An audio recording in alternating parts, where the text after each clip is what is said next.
So మంచి builder ఎట్లా అంటే ఎట్లా మనము చెప్పొచ్చు? దానికి నాకు అర్థమైన కాడికి సార్, ఒకటి ఆ కంపెనీకి ఉన్న ట్రాక్ రికార్డు, వాళ్ళు ఎగ్జిక్యూట్ చేసిన projects, quality of the projects, ఆ ప్రాజెక్ట్స్ లైఫ్ సైకిల్లో ఎలా ఉన్నాయి, 2 years తర్వాత ఎలా ఉన్నాయి, 5 years తర్వాత ఎలా ఉన్నాయి ఒకటి.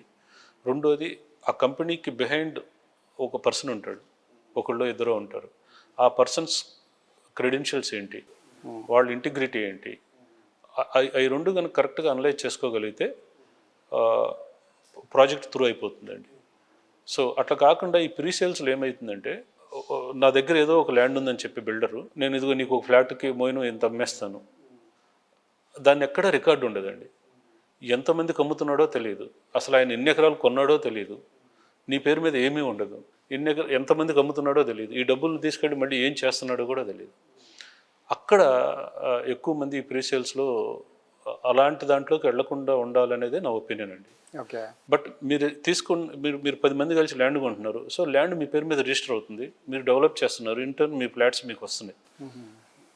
అది గ్రోత్కి ఉపయోగపడే మోడల్ అని నా ఒపీనియను.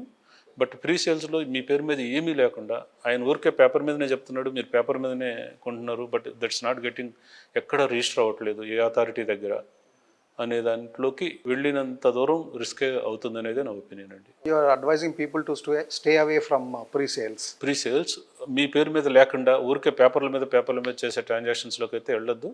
అది ఎక్కడో చోట రాంగ్ సైడే ఎండ్ అయ్యిద్ది అనేది నా ఒపీనియన్ అండి.